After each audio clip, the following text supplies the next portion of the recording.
IQ. He understands the sport. He looks at it in a mental sense. He knows what he needs to do. In the fight, Crawford gonna have to stay consistent and win out. Gonna have to get ahead and stay ahead. You know what I mean? And then also looming is the controversy. Can Crawford win a close decision? I could never win a close decision.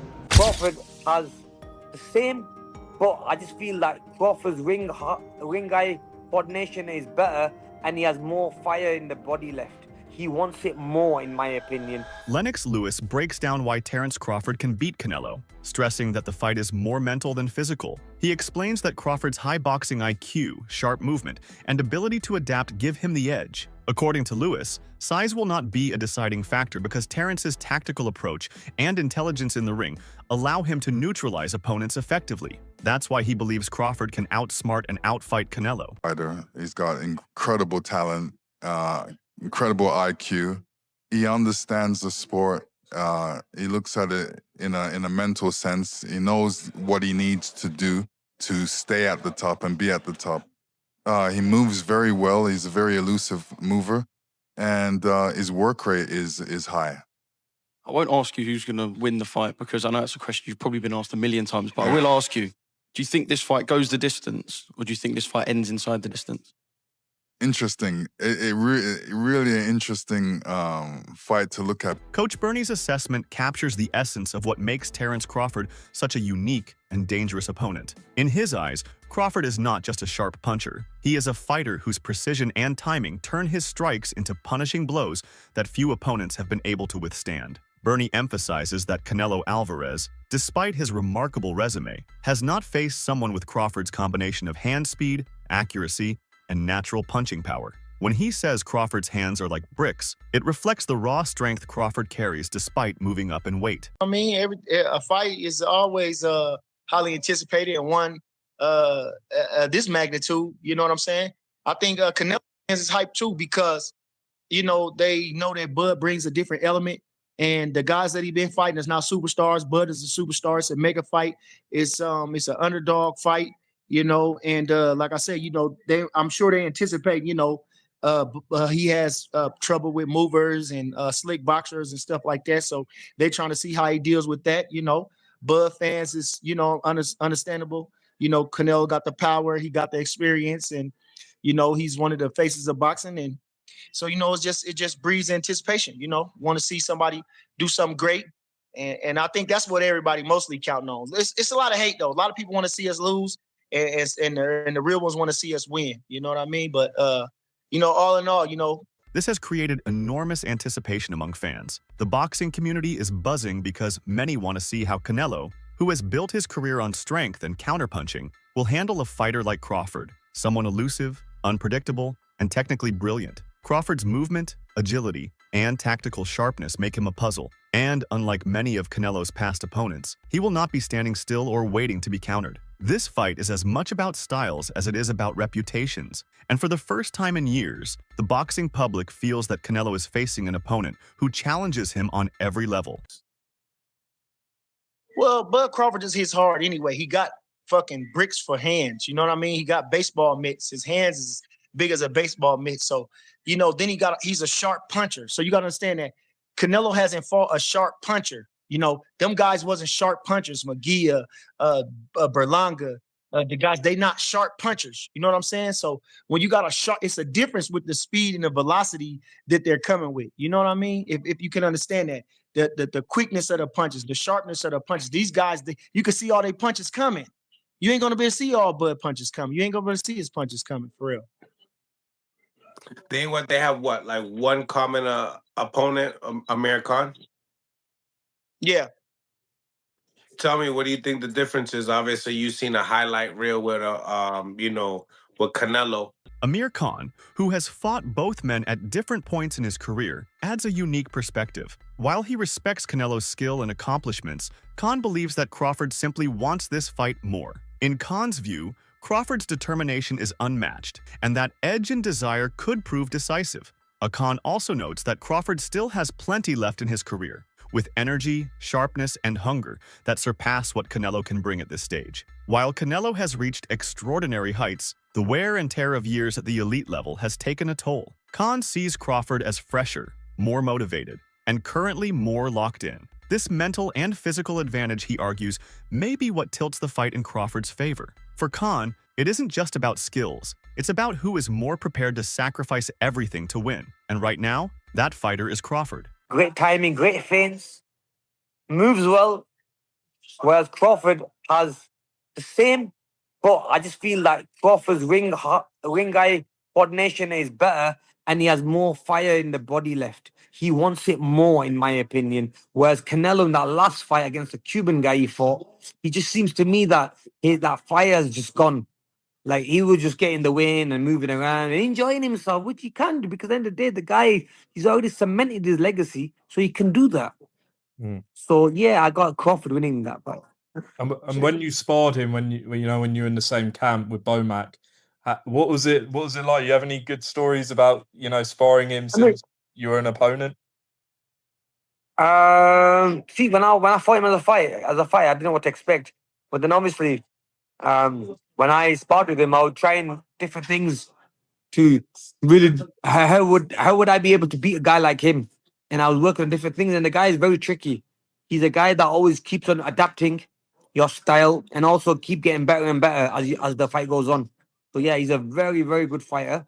I do like him because he came to my camp 2-3 times, drove up to spend like 2-3 weeks with me to just give me some advice and be there with me and win with me and train with me. And so yeah, that's why like them little things go a long way for me. And that's why I'll always support him and push him. Trainer Stephen Breadman Edwards gives an important reality check. He explains that Canelo's decision to spar Jaron Ennis, another highly skilled and dangerous fighter, is a smart move but ultimately symbolic. Sparring, Edwards insists, is not the same as a real fight. Fighters often spar to test strategies, gain experience with particular styles, or even send a message to their future opponents. For Canelo, sparring Ennis might be about creating the perception that he is ready for Crawford's style. Breadman makes it clear that while sparring can offer useful insights, it cannot replicate the atmosphere, intensity, and unpredictability of a championship fight. In the ring, under the lights, with millions watching, the stakes are far different. Crawford's skill set cannot be reduced to a sparring simulation. Edwards emphasizes that Canelo's choice to spar Ennis should be seen for what it is, an attempt to prepare mentally and to influence public perception rather than proof that he will defeat Crawford. Charm and don't do nothing in camp and then go look like $1 million in the fight. That's why fighters spend the kind of money they spend on sparring partners, because getting the look or stimulating the intensity of how a fight is going to be is how you prepare for a fight. And the most important part of camp is sparring. So it didn't make me say that Canelo was going to win the fight, but it did make me say, damn, he's taking this fight serious, and that's a real good look. I respect the fact that he went out and got the best possible sparring he could find for Crawford to win this fight. I even respect when he did it, because if he would have got Boots early in camp, Boots would have probably beat his butt. You know what I mean? When you first come to camp and you're not sharp. So he got him a few weeks in the camp where maybe, what's how many weeks left for the fight? About 3 weeks left for the fight. This usually your peak time. So he got him about 3 weeks left in the camp so he can handle the work. Because again, you've been up to Philly and you've seen the work. Boots don't have bad days in the gym. He stays in the gym all the time. Yeah. So like you could just get him off the streets and he'll go 10 or 12 rounds in the gym. He don't have bad days. I'm like, I'm not just bragging. I'm not bragging about a kid that I don't train or he's not my son. I'm just telling the truth. Like, I haven't seen him have like the off day in the gym in like 10 years. Yeah. You know how sometimes a guy don't look good and you be like, oh, okay, he not doing his best. He really don't have them days. You know what I mean? And the crazy part about it is he does more than 3-minute rounds and he never sits down. Like, never. The symbolism of sparring Jaron Ennis cannot be overstated. Canelo's move was a clear attempt to replicate what he expects from Crawford in the ring. Ennis, like Crawford, is fast, versatile, and capable of fighting from multiple stances. By sharing the ring with Ennis, Canelo likely hoped to get a feel for the rhythm and unpredictability that Crawford brings. However, as many analysts argue, no sparring partner can perfectly replicate the real thing. Crawford's timing, his ability to adapt mid-fight, and his unique rhythm are things only Crawford himself can bring. While Canelo may benefit from glimpses of similarity, this sparring experience is more about gaining confidence and showing fans that he is taking the challenge seriously than it is about acquiring a winning formula.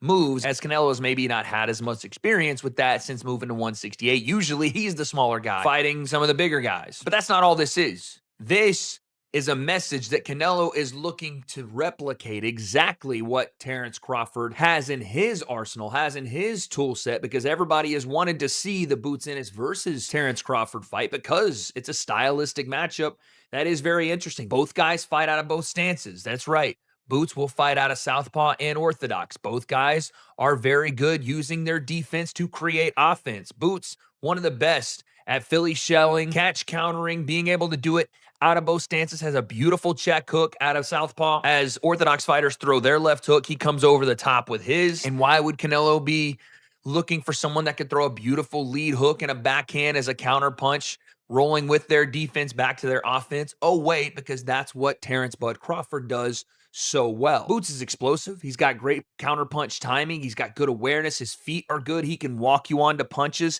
He can lead the dance going first, not just looking for his counterpunches, but underrated, I think, in his aggression to lead the exchanges. This is a perfect get for Canelo. And I'm not even trying to play the one side or the other. Canelo fans, Crawford fans, you're going to think whatever you want to think. But the reality is, getting this kind of sparring is a massive deal for Canelo. It's going to give him probably the best look you could get for Terence Bud Crawford outside of sparring Terence Bud Crawford. I can't understate how important even just a couple of days working with Jerron Boots Ennis is going to be for Canelo, just to see a bit of the tempo, a bit of that switching of stance, because let's be honest, there's not many guys that Canelo has fought that have fought out of both stances and done it as fluidly as Boots Ennis or as Bud Crawford will do in their fight. Another concern surrounding Canelo Alvarez is the noticeable decline in his speed and movement. Observers have noted that in his 30s, Canelo has become slower on his feet, and this could be a major vulnerability against someone as agile and quick as Crawford. Canelo's strength has always been in his timing,